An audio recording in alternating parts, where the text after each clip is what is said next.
আল্লাহ রাব্বুল আলামিনের কথা আল কোরআনুল কারীমের ভাষা কিন্তু খুব স্পষ্ট, কোনো বক্রতা নাই, জটিলতা নাই। আল্লাহ পাক বলছেন, ওয়ামা খলাকতুল জিন্না ওয়াল ইনসা ইল্লা লিয়াবুদুন, আমি জিন জাতি এবং মানব জাতিকে এই পৃথিবীতে শুধুমাত্র আমার ইবাদত করার জন্যই পাঠিয়েছি, ইবাদত করার জন্যই সৃষ্টি করেছি।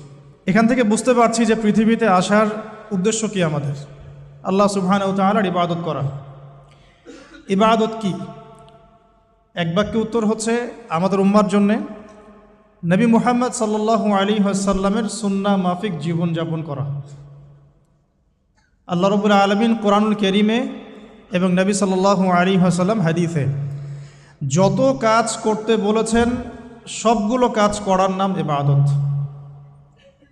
আল্লাহ রাব্বুল আলামিন কোরআনুল কারীমের মধ্যে, নবী সাল্লাল্লাহু আলাইহি ওয়াসাল্লাম হাদিসের মধ্যে যত কাজ করতে বলেছেন